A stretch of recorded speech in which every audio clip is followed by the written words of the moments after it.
Today's podcast is presented by Podgo. Podgo is the easiest way to monetize your podcast, providing podcasters with a flat rate for ad space so you always know how much you get when you include an ad from Podgo. Apply today to become a member and immediately be connected with advertisers that fit your audience. That's podgo.co at podgo.co. And be sure to add Concerts That Made Us in the How Did You Hear About Podgo section.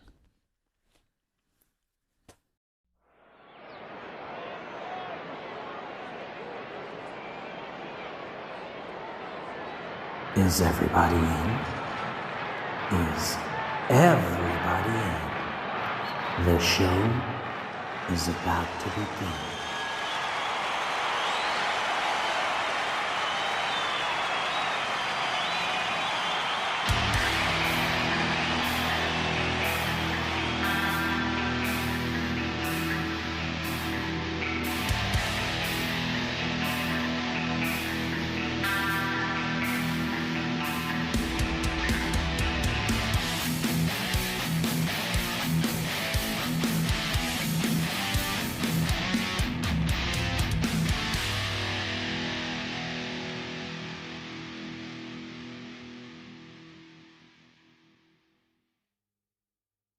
Hey concert lovers, welcome to another episode of Concerts That Made Us. I'm your host Brian, and this week my guest is Aliza Hava. Not only is Eliza an award-winning singer-songwriter, but I learned in this episode she's also an amazing human being with a beautiful soul. From her days in university organising charity concerts with local bands, to benefit organisations such as Students for a Free Tibet, to her days working with the UN producing concerts across the globe to promote peace. It's clear to see that Eliza really is a musician who wants to make a difference through her music, and she's had quite an amazing career to date. So, without further ado, let's get on with the show.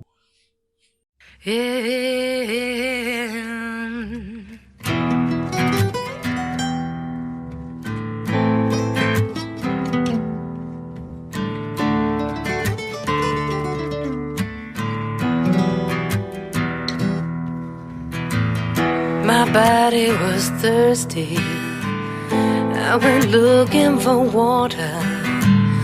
On that dry desert road, I found you. You took me to meet your friend and her daughter. The moment was pure and beautiful, too. We sat in a circle. You offered me tea. I politely said thank you. No milk for me. Then we played the guitar and sang so sweetly. In the radiant light, we were free. In the radiant light.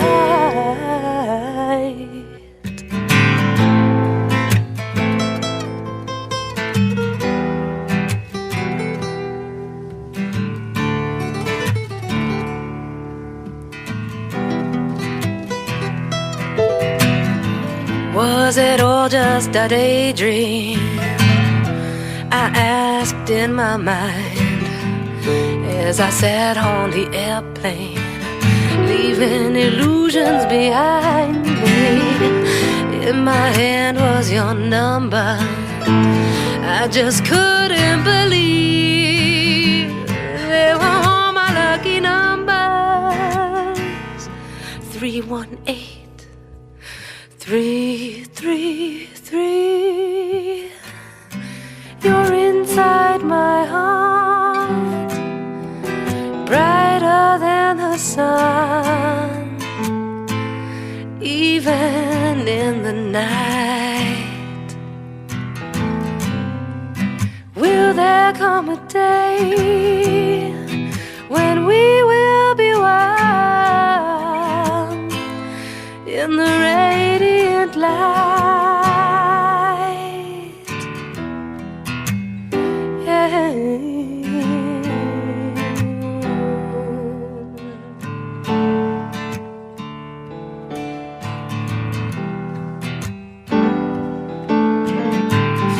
you got something to say, my love, say it to me. Please don't go hiding. We could still find a way to live our lives in the radiant light.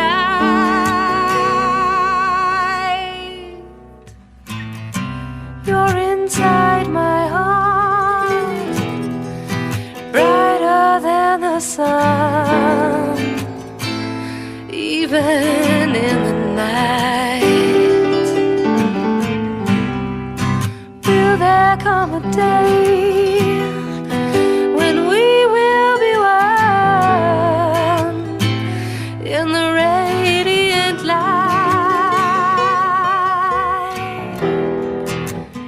Yeah.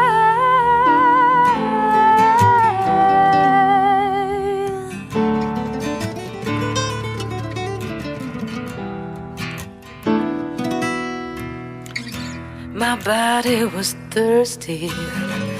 I went looking for water on that dry desert road.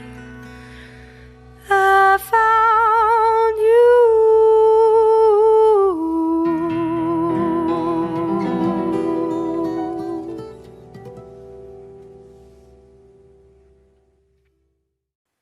Hi, Eliza. You're very welcome to the show this evening. Thank you so much for having me. It's exciting. It's great to have you. So we just heard your song Radiant Light. Would you like to tell us a bit about it? Sure. So it's a new single that I just released a couple weeks ago.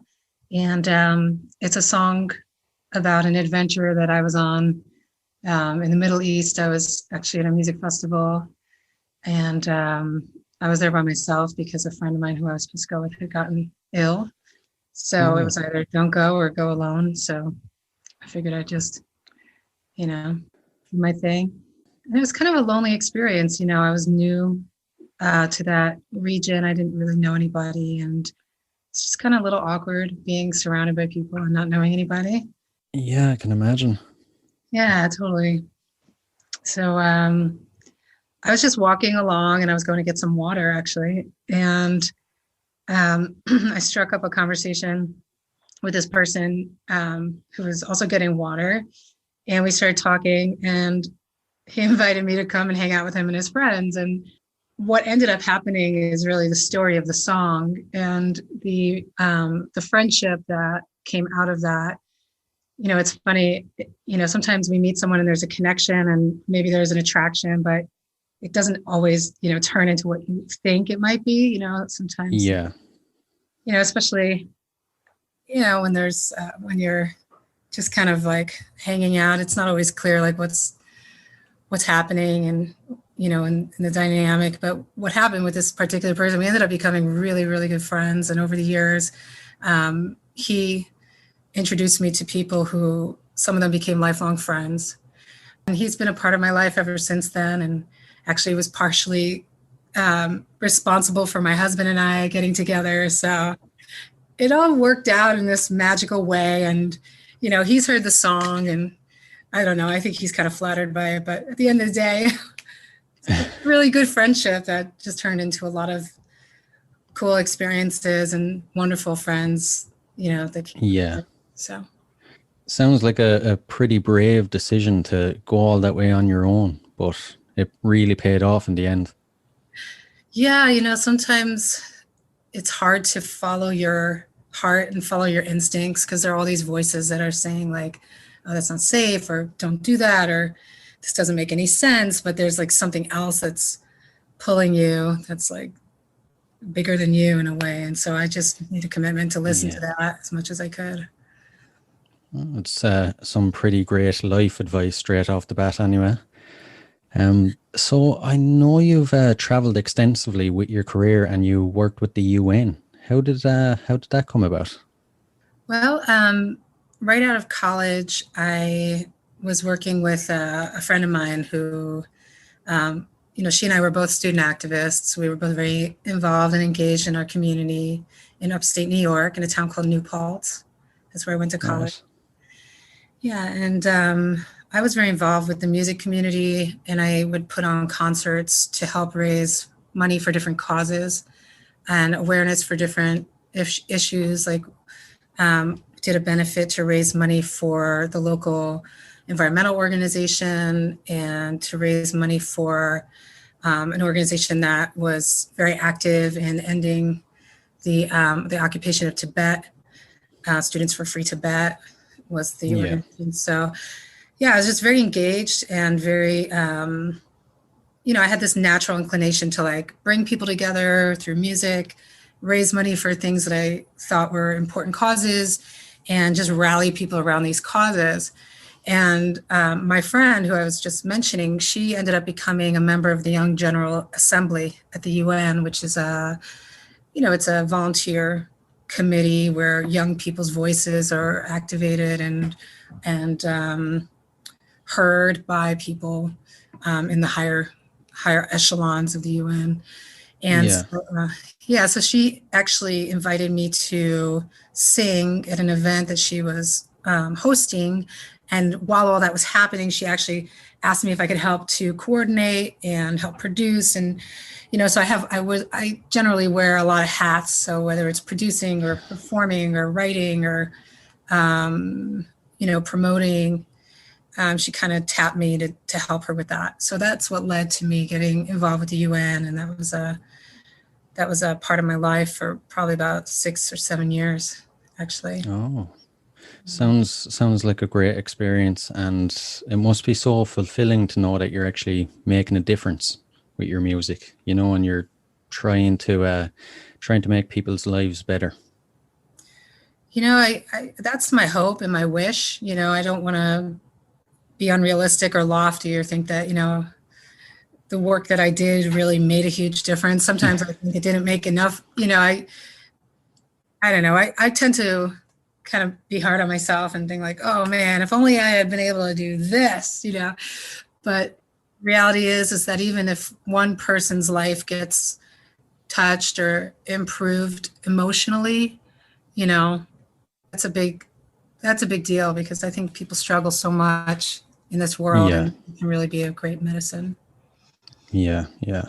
It's kind of like a callback to the artists of the 60s and 70s, the artists that actually wanted to make a difference with their music, as opposed to today. I feel personally like, say, 60%, 70% of artists out now only want to become famous, make money, stuff like that. So it's actually refreshing to see an artist nowadays who is actually trying to make a difference and obviously cares so much. Well, thanks. I appreciate that. And you're definitely hitting the nerve, because I was actually really influenced by the music of the 60s and the 70s growing up in that era, and the music and the activism. And I don't think I realized necessarily how much of an influence it was having on me until later. It just all kind of was very organic. But I hear a lot of people say that I remind them of, like, artists from the 60s and the 70s who were guitar slingers and, out there making music that was really speaking to the issues of the times. And I think you're absolutely right. I mean, when I first started out, I definitely made a choice to be an artist who used my music for a purpose, not just to, make a lot of money and become famous and make build myself up. It was a conscious decision that I made to go in that direction.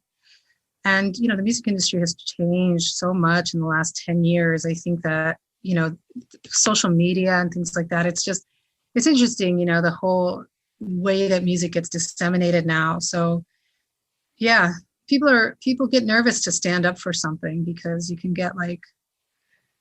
definitely get attacked or, the whole cancel culture. Yeah. You can kind of understand why people would be afraid to stand up when that's the society we live in today. But hopefully it'll change. Things kind of tend to go full circle, and things from the past come back. So hopefully it'll change in the future. Yeah, absolutely. And I know you're from Ireland, and so I'm sure that in Ireland there are a lot more artists that are kind of like, making music that speaks to Yeah.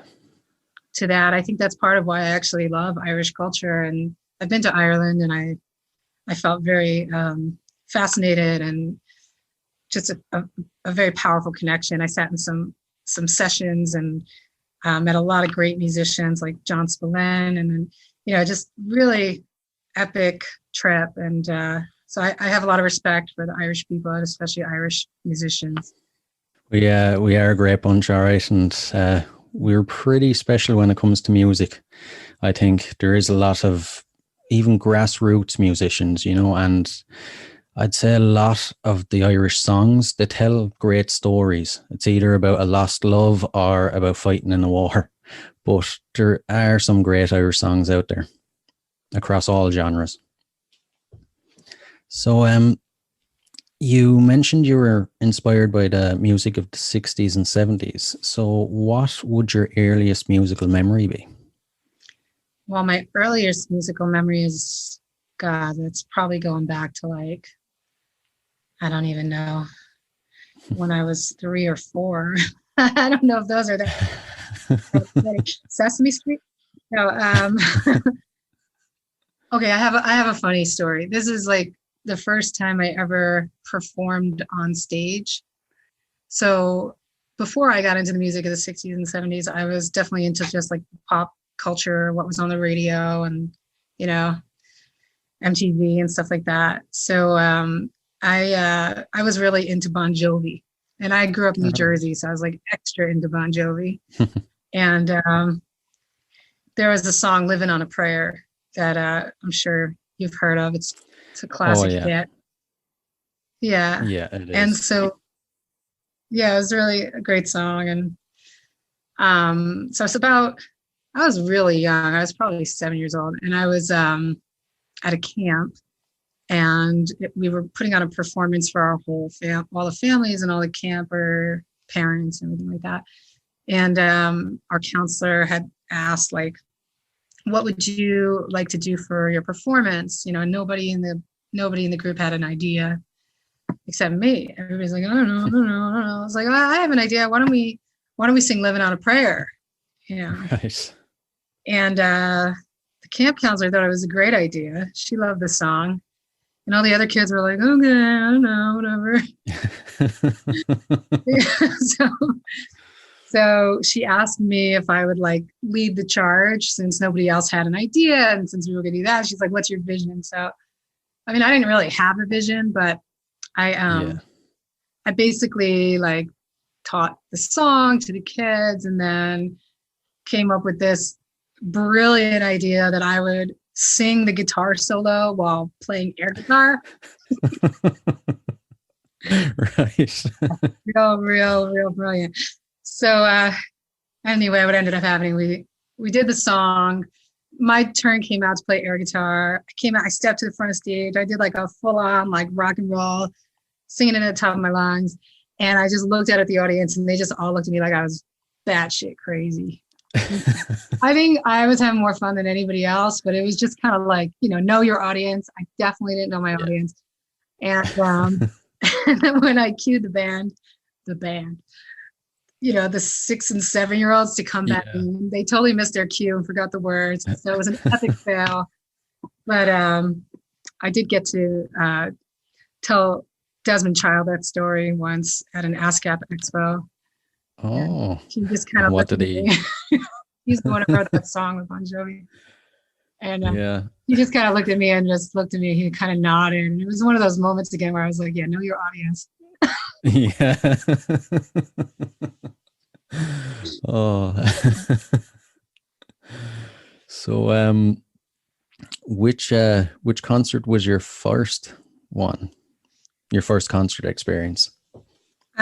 So the first time I ever went to a show, like just with my friends and not like a little kid having my, parents on my hand.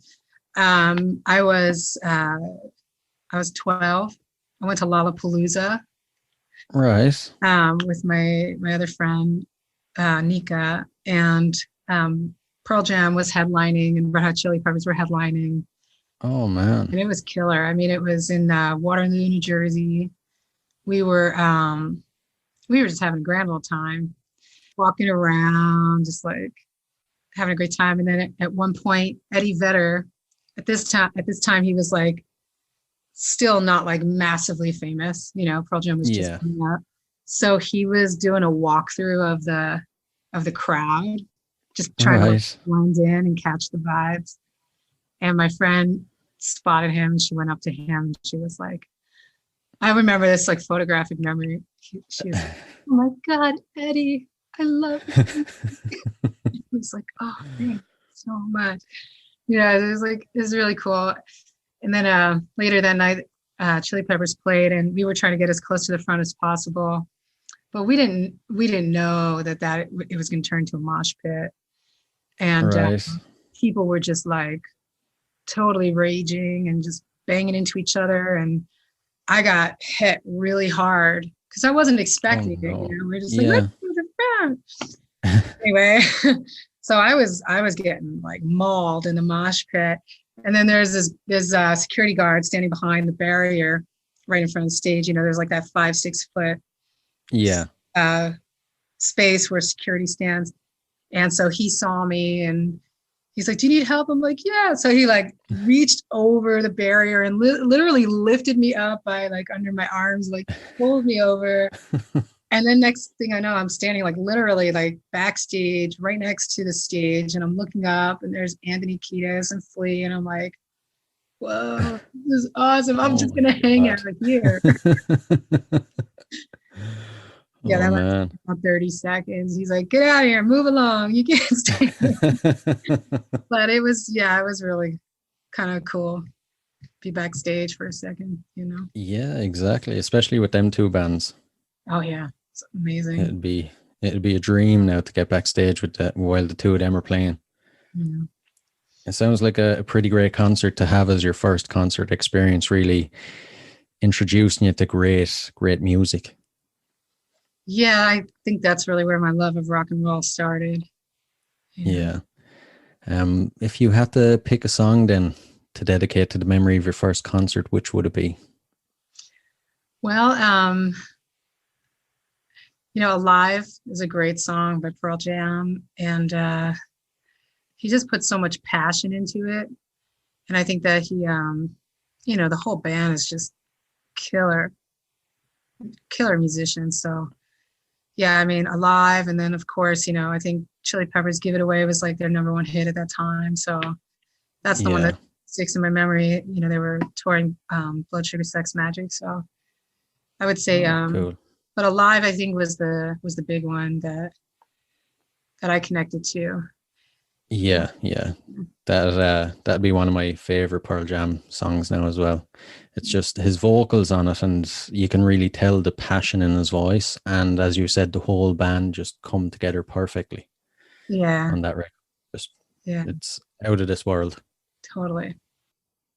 So, your last concert you've been to, what was that? Yeah. So, last year, 2020 in September, I was going through a crazy, difficult time. My husband and I were evacuated from the fires in the Santa Cruz Mountains.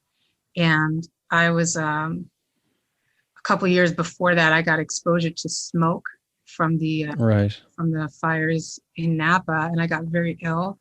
I was sick for like almost 6 months. And I thought I literally thought I was dying. And like none of the doctors could say what was wrong. So when this fire happened, I was freaked out because the smoke was, again, just really, really bad. Yeah. And so, yeah, I was having like anxiety and just freaking out. And so then we evacuated and we drove north to get out of the smoke. And then like the day that we got to a safe place, I got a phone call that my father was dying and was in the ICU and was going to literally be like, you know, he might only have a couple days to live. So if I want to say goodbye, I should get on a plane, you know? Yeah. So that was a crazy time. So we flew to New York, you know, in the middle of all of this COVID. And that was when the skies turned red in the Bay Area. I don't know if you remember. Oh yeah, I remember that. It was insane. So my father did end up passing away, and it was, I'm sorry to hear that. thank you. You know, I think a lot of people lost people who they love this last year, and, you know, Yeah. but it was, you know, it was his time, whatever. I don't know. But it was a rough patch. So a Yeah. good friend of mine heard that I was in New York, and she said, look, you know, you should come up to the ranch. We're doing a big music festival. And, you know, if you feel up to it, you know, we would love to have you do a set, but of course, no pressure. You know, she understood that I was, you know, just dealing with this. And Yeah. my husband and I decided we were going to stay in New York an extra few weeks to like wait out the smoke, just to be safe. Hmm. So I went up to her ranch. It's called Arrowhead Ranch. And yeah, and it's in upstate New York. And basically it's a festival fairgrounds with a horse rescue. So she has a nonprofit to dedicate towards the horse rescue. And it's in Parksville, New York. And in the, you know, back in the day, Bill Graham and his son were running this ranch. They had a lot of bands up there like Fish and Blues Traveler. And so it shut down. I think it was in the mid 90s or maybe the early 2000s. And my friend bought it like a couple years ago, and she wants to like rebuild that scene. And so what she does is she has bands from Woodstock and bands from the Hudson Valley and bands from New York and Long Island, you know, come and kind of like rebuild this kind of like homegrown family vibe of people who love music and like great blues rock. You know, she had a 50th anniversary Woodstock festival there as well that I was Really? yeah, that was really cool. And she's literally down the road from Bethel Woods, which is the original site of Woodstock. Jeez. Yeah, so I went. My husband and I went, and it was like amazing healing for me because we were just out in nature. I mean, obviously COVID restrictions, so everybody was socially distanced. They had a mask mandate, you know, and yeah, so it was outdoor camping. So it was like within the mandate of COVID. And it was just beautiful weather, you know, for September in New York State. It's really gorgeous. It's right when, you know, it's right when the leaves are turning. So that was the last show I was at. And yeah, it was more than just a concert, you know, it's like being with a lifelong friend and her dream and her vision and like the family and the love. And, you know, because I'm so close with her and her partner, you know, it was like having that family there holding me. Other friends were up from New York, so they were kind of like holding space for me, right? Yeah. On my dad's death, so it's powerful.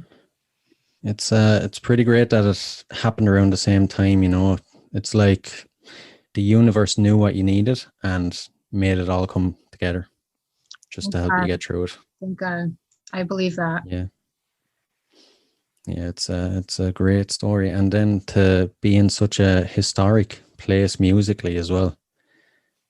I was reading up on some of the bands that played in Arrowhead and just the history of the place. It seems like just an unreal place to get to visit, especially if there is actually a music concert on while you're there. It's like living a piece of history. Definitely. Yeah, music just comes up from the earth there. Again, like Woodstock literally happened like a few miles away. And that whole area is just crawling with legendary musicians. Oh, I can imagine. If the hills could speak, huh? Indeed. So if you had to pick a song for this memory, which would it be? Well, you know, I mentioned that Blues Traveler used to play there and hang out there. John Popham, the great harmonica player. And I love their music. Like when I was growing up, I just loved their records. And I used to go see them every year on New Year's Eve at the Roseland Ballroom in New York City. When I was just a wee little thing. So, you know, with a fake ID. Anyway. So, you know, it's really it's kind of like a throwback hippie Grateful Dead vibe up there. And so the song that I was thinking about was Sweet Talking Hippie by pretty cool. Traveler.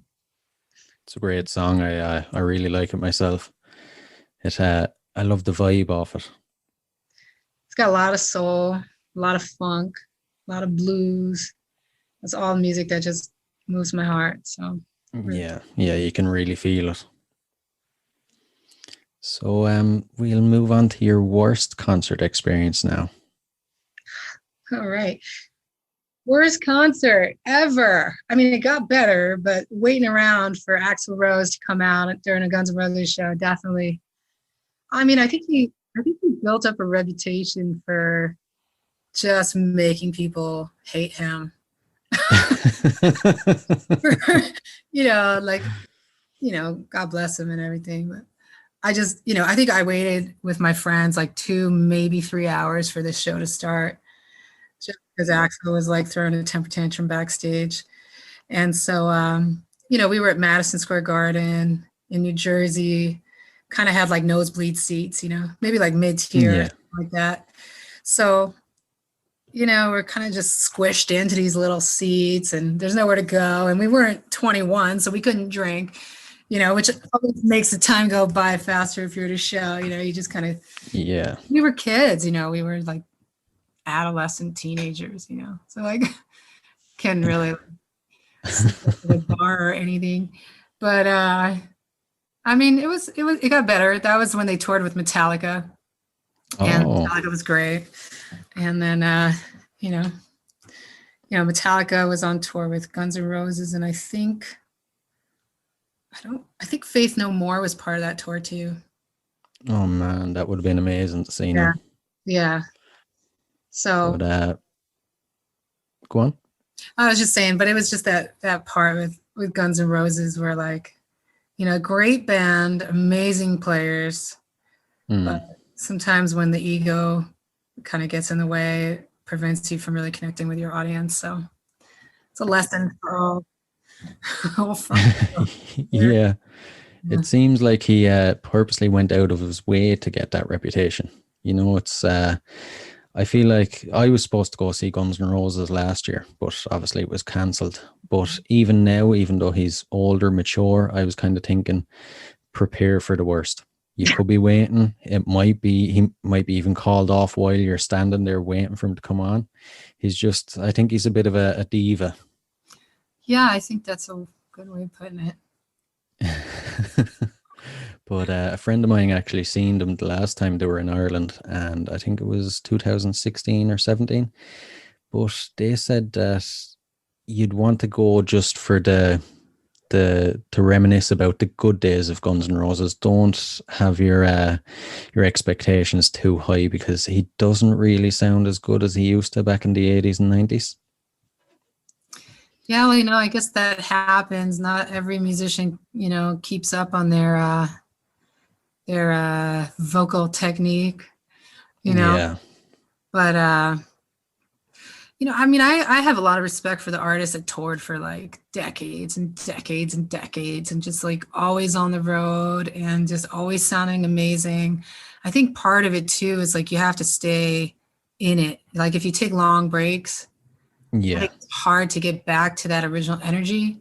Because I notice even when I don't sing for a couple of days or a couple of weeks, like my voice just is like, oh snap, I can't hit that note, But if you don't, it's a muscle, right? So it's like if you don't work out for months, and then you start working out again, you're going to get sore. You're going to realize, oh, I can't lift that much weight. You have to be consistent, because the vocal cords, it is a muscle. It's a muscle and it needs to be kept. You have to take care of it and you have to keep working it. So even great guitar players say that if they miss a day, and piano players, if they miss a day of practice or a few days of practice, like they don't have the agility in their technique to. Yeah, I can understand that. Yeah. It's you have to always keep at it. But back to Axl Rose. He's really one of the rock stars that truly lived the rock star life. He was very wild, and I feel it's not the best lifestyle to have to keep your vocal cords in check or to have any sort of longevity when you're singing. So you can kind of understand, I think, why later in life he's not the same as he was when he was younger? Yeah, I think that definitely is a fair thing to say. And, I think that nowadays I've actually spent some time with older rockers through Right. this camp I've worked with called Rock and Roll Fantasy Camp. Okay. I got invited to participate in that as a camper to fill in a slot, and I ended up meeting some epic legends. And one of my favorite people who I got to work with is Tony Franklin, who Right. bass with the Firm, and lots of great bands. I mean, there's a long list. But Tony's a total advocate for wellness and Right. take care of yourself, and even meditation and spirituality. And he talks about how his rock and roll lifestyle was leading him down this path where people thought that he wouldn't live to see his later years. So he's talked about he juices, Right. he takes vitamins, and I do think that there's a big movement towards wellness in the last decade. It's become much more mainstream, meditation and self-care and yoga. And even in the rock and roll world, I think you see a lot of musicians that are realizing like, oh, that kind of wild lifestyle is like, it's fun, but it doesn't necessarily add up to well-being. Yeah, exactly. It's you're right though, the last 10 years or so, there's been more of a shift in taking care of yourself and living a healthier lifestyle, as opposed to, the opposite, or as you said, in the rock star life, just drinking and drugs and partying. It's they're more clean nowadays. So which Guns N' Roses song sticks out in your memory when you think of that concert? Well, that was the year that Use Your Illusion 1 and 2 came out. So Right. November Rain was the big hit on that one. And I just remember the production on that just being so epic. What was cool about that song is that it was very different from their other songs. It was more orchestral. Yeah. And I just remember the live performance of that just being so much more robust than kind of like the gritty rock and roll tracks. So that's the one.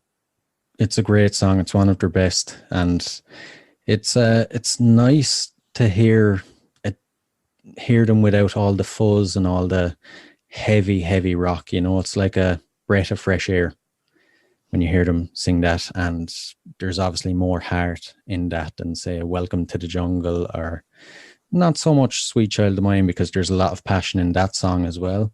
But November Rain is definitely one that you can really tell they mean it, and you can see the passion and they have for it when they're performing it.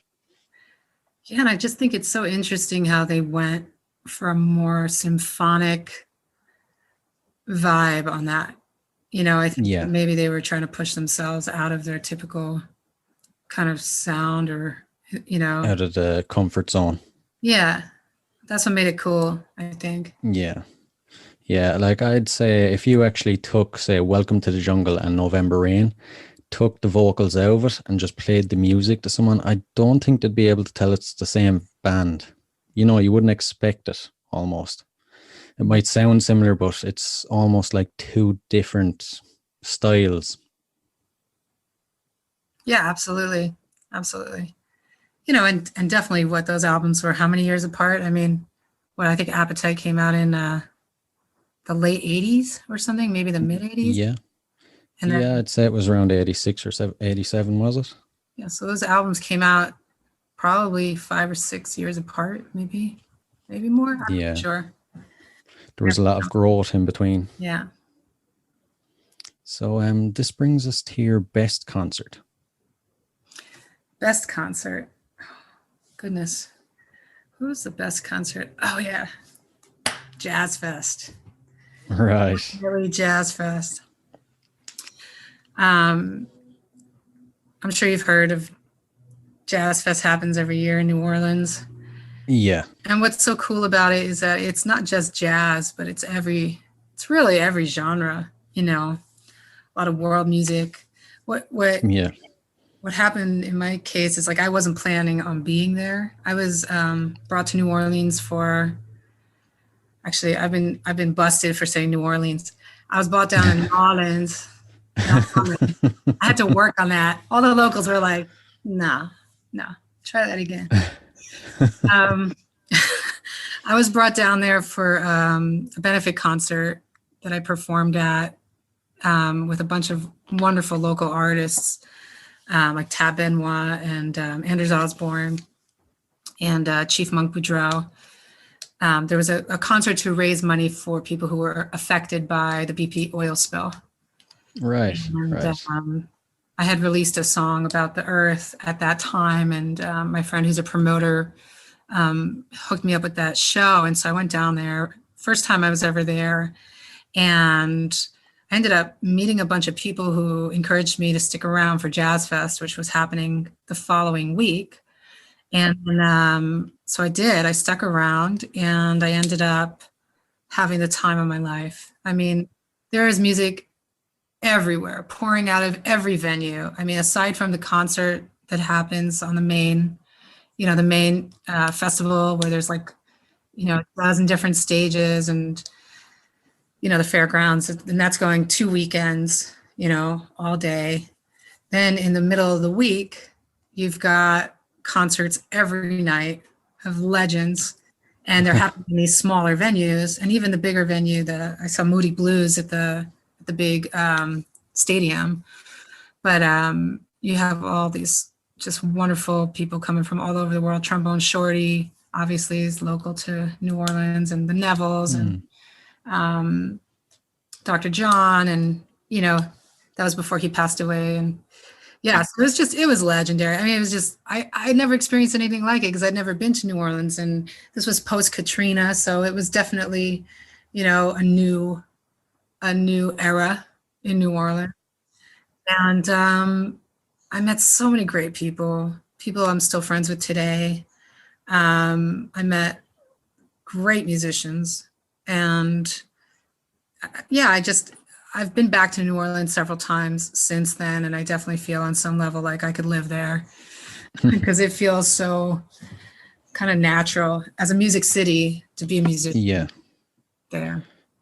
Yeah, it sounds like a great experience. And you're right though, I've never been to America, but New Orleans always seems like a great center for music and culture from what I see in films and on TV and everything. It's definitely, I have a bucket list of going to America, but I always say I'm going to need about 6 to 8 months to visit all the places I want to see. And they're all, funny enough, kind of centered around music. Well, I'm not surprised. I mean, that's who you are. So, you should definitely go to the places where music is like a huge part of the culture. Nashville, Austin, Memphis, LA, I think Seattle has been going through a lot of shifts. But there's a lot of, music scenes happening in different regions. Hopefully after things start opening up, there'll be a big renaissance of music. Yeah. I keep saying to my friends, 2022 even, I'd say, will be a massive year for music. Because so many artists have more time on their hands this year. So I imagine there'll be an influx of albums and concerts, and everything will be happening. Hopefully, anyway, because it's been too long now without any live music or new albums, stuff like that. So you'd really miss it. Yeah. It's definitely painful. This lockdown situation. Where I live in Santa Cruz, there have been some outdoor concerts, different restaurants, because restaurants have been allowed to be open with outdoor seating. They've had some, smaller shows with local bands. So I have gotten to see some like local stuff here and there. But it's definitely not the same when you have to sit in your seat and you can't move, and you can't take your mask off unless you're at your table, and you can't socialize with people. So you're kind of like, it's kind of like, I'm here sitting at the table watching a band, and this is fun but awkward, Yeah, I get you. Near the end of last year, actually, in Ireland, someone was floating around the idea of having a drive-in concert where you park in the field and stay in your car.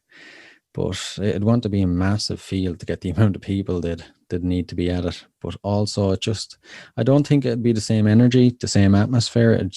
It'd be almost just like sitting in your car listening to the music, Yeah, I actually know some people who have done these drive-ins, who either performed really? or went to a drive-in, and yeah, exactly what you said. It's kind of awkward. It's like, the stage is far away. Even if there's like teleprompters, you can't really see, or not teleprompters, tele whatever's.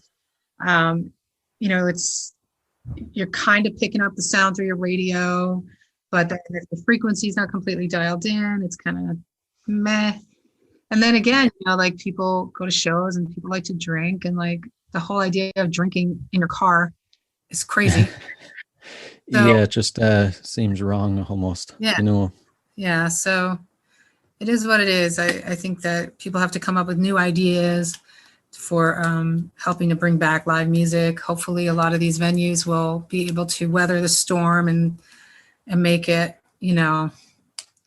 stay alive. Like I actually got to go down to the Cobblestone in Dublin. Oh, really? Yeah, when I was visiting, and that place has been open for forever, right? So yeah, it has. I really hope really they has. get to, I hope they make it through this. Yeah, I hope so as well. I know there's lots of funding going to be coming out to keep the music industry going, and places that are kind of historic within the music industry. So hopefully it does happen, Yeah. Because music is a great part of our culture in Ireland, and it'd be a pity if they just let it slip away. I don't think it will. It's too much of a part of the blood, the lifeblood of the Irish people, Yeah, exactly. So I was nearly forgetting to ask you, which song would you dedicate to the memory of your best concert? Well, I had a really profound experience. I actually went to a Greg Allman show during Jazz Fest at the House of Blues. And afterwards, I got to talk with him, which was unexpected. I met him backstage, and we got to talking, which, eventually led to me finding out that he had this tattoo of a Queen of Hearts on his arm. Okay. And when I saw it, I was like, oh, that's crazy. Because I had a business card that was designed from a dream that I had years earlier, where I saw myself in this dream, and I was standing inside the Queen of Hearts card playing a guitar. Oh my goodness. So I told my friend, who was graphic designer, who I was staying with at that time, I said, I had the craziest dream, man. I was standing in the car, the Queen of Hearts playing the guitar, and it was like flipped up and down, and it was me on both sides. And she's like, whoa, that's such a cool idea. Let's make you a business card out of that. Yeah. He designed it literally that same day. And I had it with me when I met him. And so I gave it to him. I was like, that's great, huh? So he just kind of looked at it and didn't say anything. It's like, that's kind of weird. Like, why did he say anything, So the crazy thing is that I went back to the apartment where I was staying and decided that I would do a little bit of just kind of Google Greg Allman's life a little more, because, I knew his music. Yeah. The Allman Brothers band, but I didn't really know his original stuff as deeply, Yeah. And the craziest thing happened where I was kind of just, looking through Google, just like life stories of Greg Allman.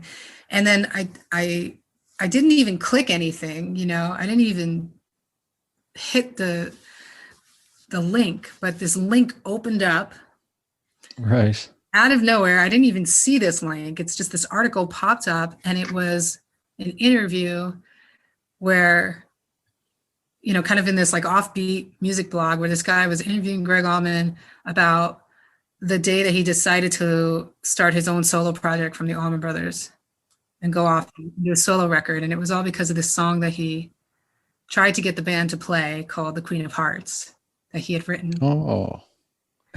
And the band didn't like the song. Right. Pissed. So he walked out and decided to make a solo record. And Queen of Hearts was the song that made him go off on his own and do a solo career. So I was like tripping out that was the article that popped up, Yeah. And it's crazy. It was crazy. And that's also helped me understand why he just kind of looked at it and got like really quiet. Yeah. Yeah. I'd love to know what was going through his mind when he seen it. I don't know, but it was definitely one of those, meeting him was definitely one of those moments that like, you have these moments in your life where you're like, that was meant to happen, for one reason or another.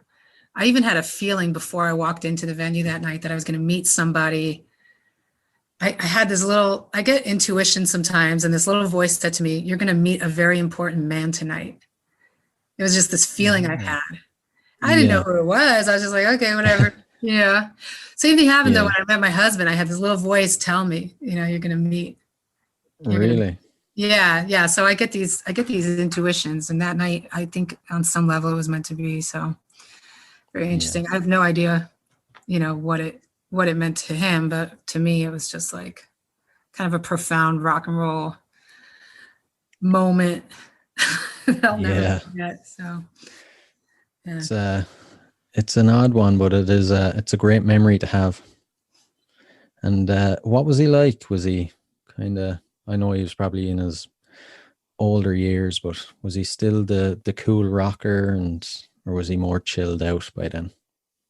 He was very soft spoken, Right. He was very respectful. Like I've heard that, he's a massive ladies man, like all these things. Right. But like I experienced him as being like just very kind, soft spoken.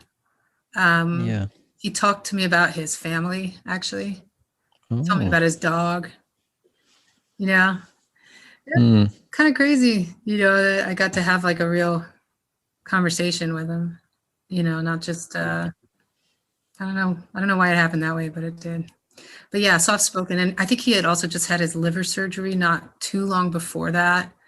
So he was still recovering from that surgery. And I think his energy levels were just like kind of subdued, Yeah. That's great. And it's a very special memory to have, that I'm sure will stick with you for the rest of your life. Yeah. It's an awesome one. So I take it it's going to be a Greg Allman song. Oh yeah, Queen of Hearts. Absolutely. Cool. So that covers the concert section. We'll get slightly more personal now. So if you had to, let's say, quarantine with an artist for 24 hours, who would it be? Yeah, so a lot of times people have said to me throughout my career, like, oh, you remind me of Janis Joplin, I can see that. Really? Yeah.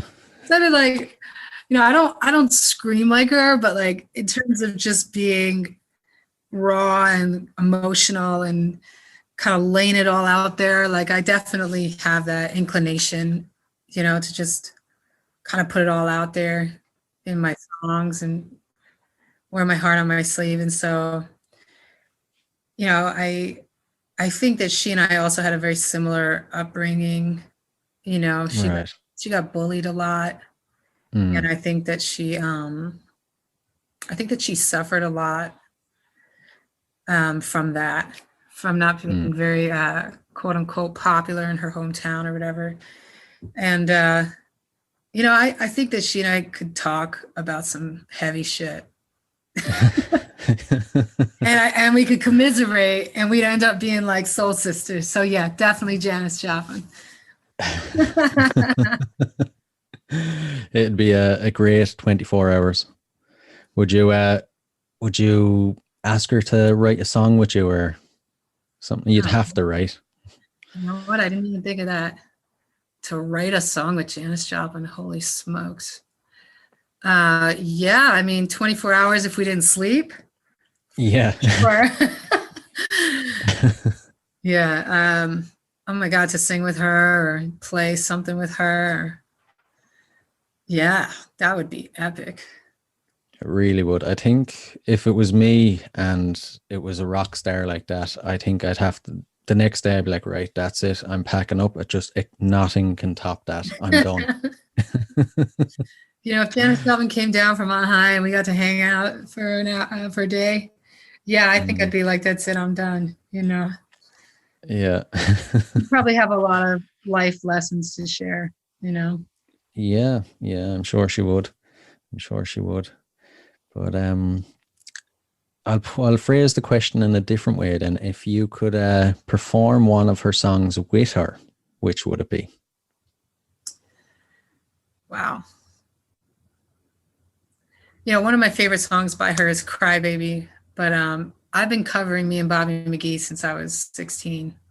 Right. And, you know, she didn't write it, but she made it her own. And she, yeah, I don't know. She just kind of went wild on it. That's a great one. I mean, it's kind of overplayed, but it's just one of those songs that, like, it's in the fabric of human consciousness, whatever you think about Janis Joplin. I love the song Get It While You Can. You know, I do think that was like a very kind of 60s, 70s era mentality of like free love and, you know, just kind of like love the one you're with kind of vibe, you know? Yeah. I don't necessarily agree with that mentality, but I do. Well, you know, because life, it's just, it's that whole free love vibe, you know, a lot of people, it's a whole other conversation, but I just think that that's such a great song, you know, but she says you got to hold someone like it's the last minute of your life, you know, you got to hold on like it's the last minute of your life. I'm married now, and that's how I feel when I'm with my husband. I want to hold on to him like it's the last minute of our lives, you know? So I definitely feel that passion and understand like what it means to love someone that much, you know? Yeah, and it's great if you get to experience that in your life when you have someone that means that much to you. And it's probably the best advice you could actually have is to every day hold them like it's the last minute of your life. You know? Yeah, I wasn't expecting on sharing something like that, but you know, you say we're going to get personal. I was like, oh shit. You never know what's going to come up next or what's going to come out in conversations. I've heard so many stories, like especially in this last year too, like people who just like out of nowhere just up and died from COVID, like even young people with no prior, you know, health issues. Yeah. I've heard so many stories like that. It's shocking, you know, people in their 30s and their 40s and they could be fit and healthy and all of a sudden they get it and it's just downhill then. Yeah. It's very tragic. Even now I know it's around for a year. I think it's almost exactly a year, just a little bit over it. But every morning I wake up, for a second I'll forget about it and then it sets in and it's like, this can't be happening in this day and age. You know, we surely have technology that can beat this, or it's like living in a movie almost. Yeah, a scary movie for sure. Yeah, definitely. But So we'll move on to the next question. So, if you could see any performer who's living or dead in concert, who would it be? So I've always loved Jimi Hendrix. I mean, Right, there's something right. about him that is just so, so sexy. And he's just a wild man, but like so much soul. And I mean, obviously, he's a great dresser. Mm. But, I mean, I can only imagine that like to see him perform live would just be like the experience of a lifetime. And, you know, definitely Jimi Hendrix. It has to be. It has to be one of the all-time greats. Yeah. But could you imagine how many people, if you could actually figure out the numbers of this, imagine how many people he's after inspiring to just pick up a guitar. Definitely. You know, Millions. everybody on the planet, I'd say, has heard of Jimi Hendrix. Yeah, and you know what's so funny, is that in the United States, like nobody took any interest in him until he went to the UK. Yeah, yeah, And I think it's symbolic, well, not symbolic, but it's still like that today. I think the United States has such these like just kind of this like different attitude when it comes to music. Where in the UK and I think in Europe and Ireland, there's more of this like desire for something different and something new and something completely heartfelt. I think here there's more yeah, of this generic, like machine of like, let's just spit out the same sound over and over and over again. And like, yeah. Very commercial. very commercial and also, it's like, let's just kind of follow what has already worked and stay safe and, but then again, Yeah, you get these outliers that somehow get through and then they change the face of music forever, yeah, yeah. and he's definitely one of those people. Oh, without a doubt. I often think I'd love to see where he would have went if he hadn't have passed away so young. What would he have been like nowadays? Obviously he'd be very old, but it would have been just great to have seen what he would have achieved. Absolutely. I mean, I think it would be profound if he were alive right now to see how he would respond to the Black Lives Matter movement. Yeah, actually, I never that thought about would be that. very interesting. Yeah. Yeah, but It's all about love and peace, even he has all these great quotes. yeah, yeah. Yeah. It'd be I'm sure he wouldn't disagree with the violent side of it, but I'm sure he'd have something interesting to say about it. Yeah. So, which Jimi Hendrix song really speaks to you? So, It's I really love that song. Let me stand next to your fire. Let me stand next to your fire. That line where he goes, "Move over, Rover, and let Jesus over." That just always stands out in my head. It's just really funny. It's just got a lot of grit and soul and that driving ding ding ding. It just sticks out. It's great. It really does. Yeah. It's one of his best. But then it's hard to just pick one or two that's his bestest. It depends on the mood. No matter what Jimi Hendrix song you turn on, you're going to enjoy it. It's going to speak to you in a different way, but you will enjoy it. Yeah, he was definitely channeling some high vibes. Yeah. I think he was a shaman in some ways. Without a doubt.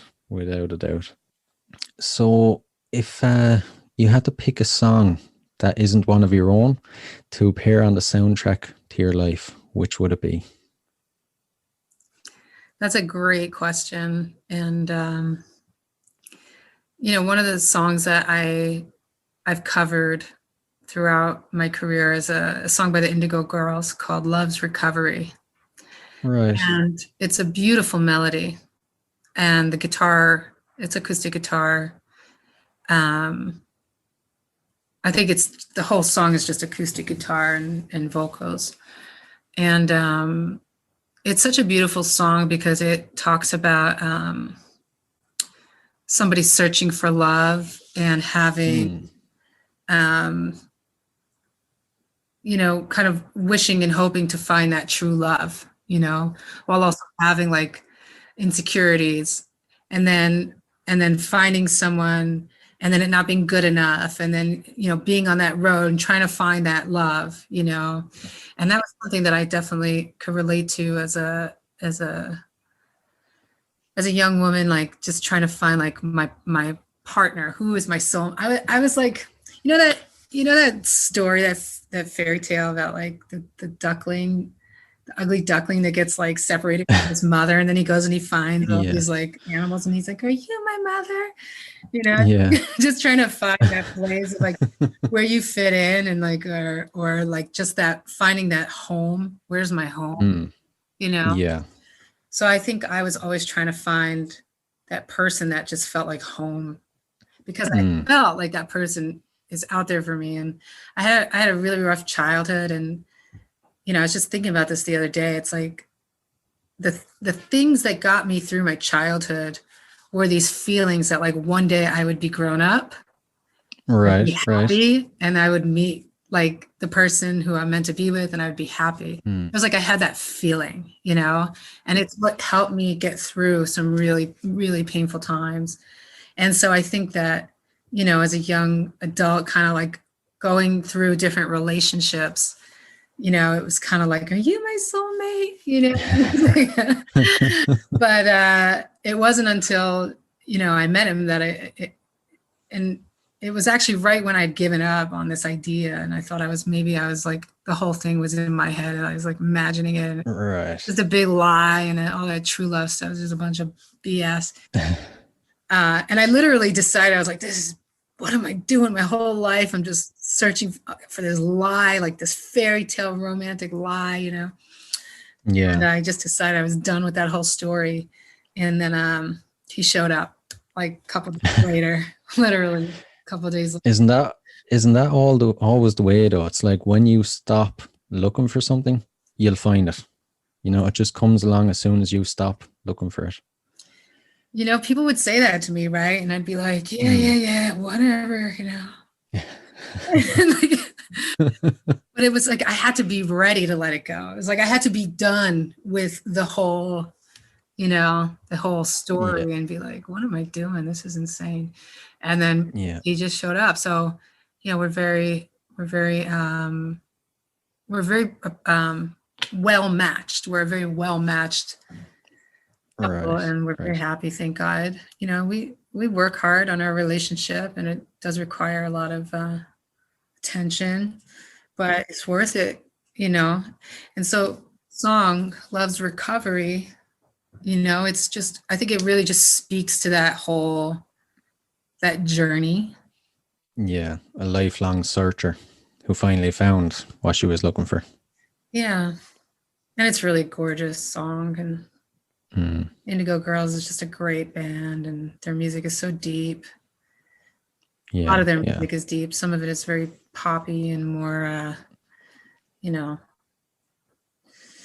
just more kind of mainstream, their later stuff. But I think that some of their earlier stuff is just so rich with like spiritual symbolism and, deep insight. And that's the stuff that really hit my soul. So what's next on the cards for Eliza after the pandemic, of course? Well, I'm getting ready to start doing a deeper dive into learning how to produce my own music. Right. In the past, I've worked with really great producers, and I plan to continue those projects and relationships, because they help me grow definitely as a better artist. And but I'm really keen on learning how to produce my own stuff, because I play a lot of different instruments. Right. And lockdown has given me an opportunity to like explore that more.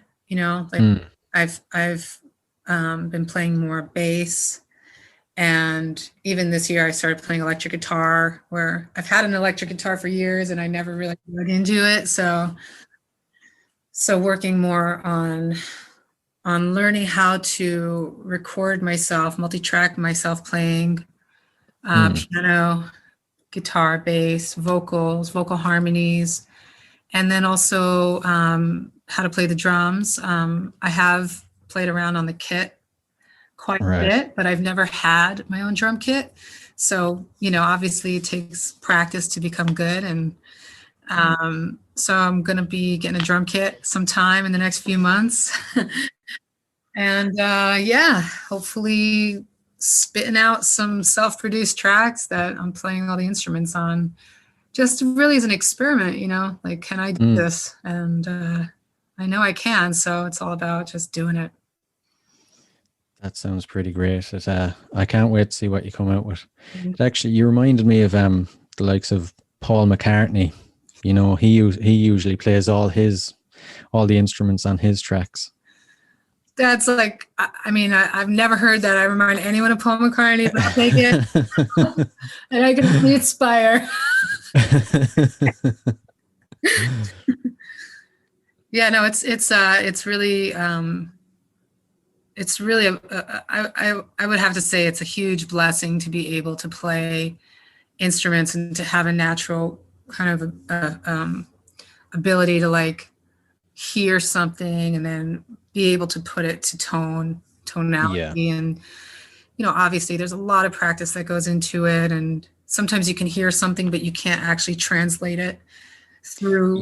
It's even hard to describe it, so you can kind of sing it. Like when I was recording with my band or playing with my band, I try to say like, okay, I need you to play the drum beat like this, and I'd have to like beatbox it or be like, or I tell the guitar player, like this, it's like its own language, Yeah. But to translate it into physical, playing and the sound, it does take, a lot of practice. So. Oh, it does. Yeah. But I'm sure you'll make it happen. Thanks. So the song that's going to close out the interview tonight, would you like to tell us a bit about it? Sure. So this week is actually the anniversary of the 1-year anniversary of the release of my record, Natural State. Yeah. And that was a project that was actually a very involved process with like a few different producers and different musicians over a period of several years. And I dropped the record on the eve of COVID. Like the craziest timing ever. So definitely in retrospect, that was a challenge. But celebrating this 1-year anniversary is actually it's bringing back some good feelings about it, because I feel like I could kind of share it and just let it go and just trust that the new music that comes through me is going to be on a different level of nuance and depth. But the song Natural State that you're about to play is the title track of that record. And it's a song about really just kind of waking up from these self-limiting beliefs, or, sometimes we have these perspectives on the world that may prevent us from seeing the world as it really is, and from some of the stories I've shared, I think, from my experience, like, I think that the world is really, there's a lot of magic and there's a lot of mystery and there's a lot of beauty and benevolence. There's also a lot of crazy things, pain and difficult things. But I think that a lot of that is created by people. And, obviously there are natural disasters and there are things that are beyond our control. But I think a lot of the pain and the violence and the suffering in the world comes from people. And that the universe in and of itself is a kind, loving, and benevolent place. I have a very deep faith, and that faith has got me through some very difficult times, because I've seen the results of my faith playing out in blessings and what I would call, miracles, some big and some small. So, but even the small miracles are huge because they're coming from that that essence of the magic and the beauty of the world. So that's what the song is about. It's about, kind of getting out of your own way, waking up and realizing that, we are kind of living in what I refer to in the song as a state of grace, a natural state of grace. Yeah. So Great. I can't wait for my listeners to hear it. So that brings the interview to an end, I'm afraid. It's genuinely been one that I have been looking forward to, and I really, really enjoyed it. So thanks a million for coming on the show. it's a total pleasure. I'm so happy to be here, and thank you for having me and for asking such cool questions. No problem. I'm glad you enjoyed it. So all the best for the future. Thank you. You too. And maybe I'll see you in Ireland one day.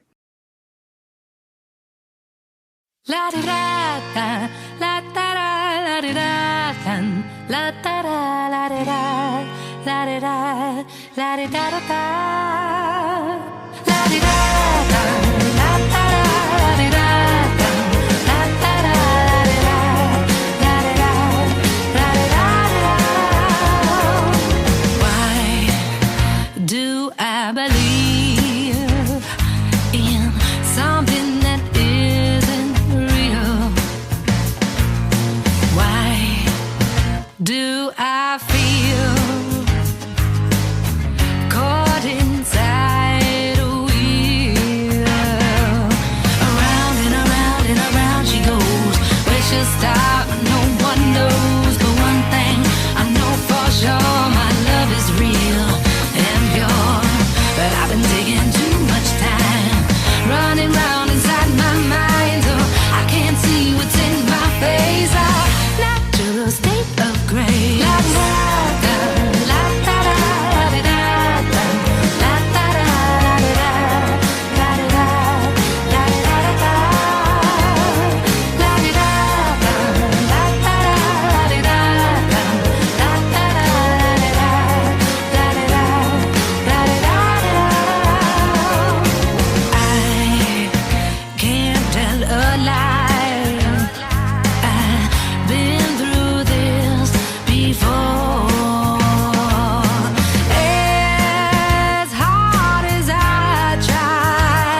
Well, I hope you enjoyed that episode as much as I did.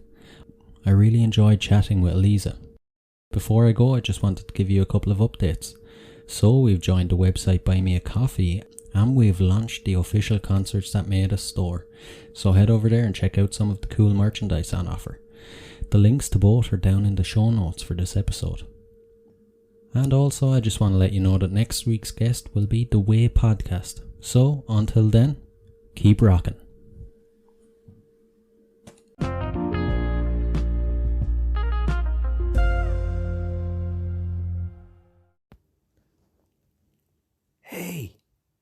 Hey, what are you guys still doing here? The show's over. It's over. You can go home. Go on. We'll see you next time. We'll be here. Bye.